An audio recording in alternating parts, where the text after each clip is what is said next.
Welcome to Khyati connects. నేను మీ విద్య. ఆంధ్రప్రదేశ్ రాష్ట్రంలో ముఖ్యమంత్రి నారా చంద్రబాబు నాయుడు సారథ్యంలోని కూటమి ప్రభుత్వం విద్యుత్ వినియోగదారులకు భారీ ఊరటనిచ్చేలా మరో కీలక నిర్ణయం తీసుకుంది.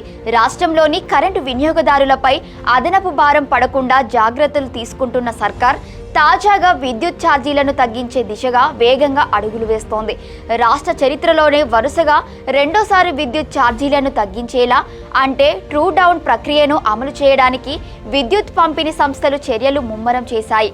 ఇందులో భాగంగా కరెంటు యూనిట్పై మరో 13 పైసల వరకు భారాన్ని తగ్గించేందుకు ప్రతిపాదనలు సిద్ధమయ్యాయి. ఆంధ్రప్రదేశ్ విద్యుత్ నియంత్రణ మండలి తుది ఆమోదం లభించిన వెంటనే ఈ తగ్గింపు అమల్లోకి రానుండటంతో వినియోగదారులకు పెద్ద ఎత్తున ప్రయోజనం చేకూరనుంది. ఏపీ వ్యాప్తంగా కరెంటు బిల్లుల భారాన్ని తగ్గించేందుకు ప్రభుత్వం తీసుకున్న ఈ వ్యూహాత్మక నిర్ణయం తాలూకు పూర్తి వివరాలను ఈ వీడియోలో చూద్దాం.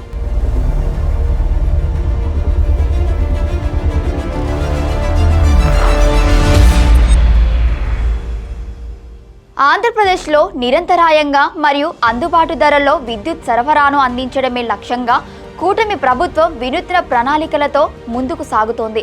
ఇందులో భాగంగానే విద్యుత్ వినియోగదారులకు గుడ్ న్యూస్ చెప్తూ డిస్కంలు వరుసగా రెండోసారి ట్రూ డౌన్ అమలుకు సిద్ధమయ్యాయి. 2025 మరియు 2026 ఆర్థిక సంవత్సరానికి సంబంధించి విద్యుత్ పంపిణీ సంస్థలు ఏపీఈఆర్సీకి సమర్పించిన ఇంధన సర్దుబాటు ఖర్చుల నివేదికల ప్రకారం దాదాపు 940 కోట్ల 7 లక్షల రూపాయల మేర మిగులు నిధులు ఉన్నట్లు డిస్కంలు చూపించాయి.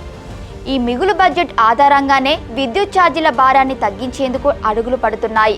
ఈ ట్రూ డౌన్ వివరాలపై ఏపీఆర్సీ అధికారికంగా ప్రజాభిప్రాయ సేకరణ జరిపిన అనంతరం తుది ఆమోద ముద్ర వేయనుంది. కమిషన్ గ్రీన్ సిగ్నల్ ఇచ్చిన వెంటనే ఈ 940 కోట్లను ట్రూ డౌన్ చేసి వినియోగదారులపై యూనిట్కు మరో 13 పైసల వరకు భారాన్ని తగ్గించే అవకాశం స్పష్టంగా కనిపిస్తోంది. ఎన్నికల సమయంలో విద్యుత్ వినియోగదారులపై ఎలాంటి అదనపు ఛార్జీల భారం వేయబోమని ఇచ్చిన హామీకి అనుగుణంగానే ప్రభుత్వం ఈ చర్యలకు శ్రీకారం చుట్టిందని అధికారులు పేర్కొంటున్నారు. సాధారణంగా విద్యుత్ సంస్థలు నష్టాల్లో ఉన్నప్పుడు లేదా అదనపు వ్యయం అయినప్పుడు ట్రూ ఆప్ ఛార్జీల పేరిట భారాన్ని ప్రజలపై వేయడం చూస్తుంటాం. కానీ కూటమి ప్రభుత్వం అధికారంలోకి వచ్చిన ఈ 2 ఏళ్ల కాలంలో వినియోగదారులపై అదనపు ఛార్జీలు పడకుండా ముందస్తు జాగ్రత్తలు తీసుకుంది. బహిరంగ మార్కెట్లో అధిక ధరలకు విద్యుత్ కొనుగోళ్లు జరపకుండా ప్రభుత్వం కఠినమైన నియంత్రణలను విధించింది. దీనితో పాటు యూనిట్ విద్యుత్ కొనుగోలుకు అయ్యే సగటు వ్యయాన్ని క్రమంగా తగ్గించుకుంటూ వచ్చింది. రాష్ట్రంలోని విద్యుత్ ఉత్పత్తి కేంద్రాల అంతర్గత సామర్థ్యాన్ని పెంచడం ద్వారా సొంతంగానే విద్యుత్ ఉత్పత్తిని గణనీయంగా పెంచగలిగారు. ఈ ముందస్తు ప్రణాళికల వల్ల ప్రైవేట్ మరియు బహిరంగ మార్కెట్ల నుండి అధిక రేట్లకు కరెంటు కొనాల్సిన అవసరం ప్రభుత్వానికి తప్పింది. ఫలితంగానే డిస్కంల పరిధిలో భారీగా మిగులు నిధులు సమకూరడానికి ఆస్కారం ఏర్పడింది. వరుసగా రెండోసారి విద్యుత్ ఛార్జీలను ట్రూ డౌన్ చేసిన ఘనతను సొంతం చేసుకోవడం ద్వారా ప్రభుత్వం సఫలీకృతమైందనే భావన వినియోగదారులో కలుగుతోంది.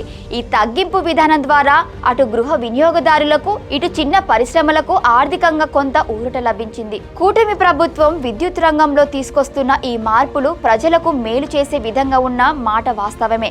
అయితే గతంలో వైఎస్ఆర్ కాంగ్రెస్ పార్టీ ప్రభుత్వ హయాంలో ఇంధన సర్దుబాటు ఛార్జీలు మరియు ట్రూ ఆపు ఛార్జీల వల్ల సామాన్యుడిపై పడిన భారాన్ని ప్రతిపక్షాలు నిరంతరం ఎండగడుతూ వచ్చాయి. ఇప్పుడు అదే నాణానికి మరోవైపుగా విద్యుత్ సంస్థలు సాధించిన మిగులును ప్రజలకే రిఫండ్ చేయడమా లేదా బిల్లుల రూపంలో తగ్గించడం అనేది ఒక సానుకూల ఆర్థిక సంస్కరణగా నిలుస్తోంది. అయితే దీనిపై ప్రతిపక్ష వర్గాల నుండి భిన్నమైన వాదనలు కూడా వినిపిస్తున్నాయి. గతంలో విద్యుత్ రంగానికి సంబంధించిన అప్పులు మరియు బకాయిల ప్రకారం ఇంకా పూర్తిగా తొలగిపోలేదని, తాత్కాలికంగా యూనిట్పై కొన్ని పైసలు తగ్గించడం వల్ల ప్రజలకు వచ్చే లబ్ధి స్వల్పంగానే ఉంటుందని విమర్శిస్తున్నారు. భవిష్యత్తులో వేసవి కాలంలో వచ్చే విద్యుత్ డిమాండ్ను తట్టుకుంటూ అదనపు భారం పడకుండా డిస్కంల ఆర్థిక స్థితిగతులను స్థిరంగా ఉంచడమే ప్రభుత్వం ముందున్న అసలైన సవాల్. ఏదేమైనా టెక్నికల్గా మరియు లీగల్గా ఏపీఆర్సీ ప్రజాభిప్రాయ సేకరణ ముగిసిన తర్వాత ఈ 13 పైసల తగ్గింపు అధికారికంగా ఎప్పటి నుండి క్షేత్రస్థాయిలోకి వస్తుందనేది ఆసక్తికరంగా మారింది.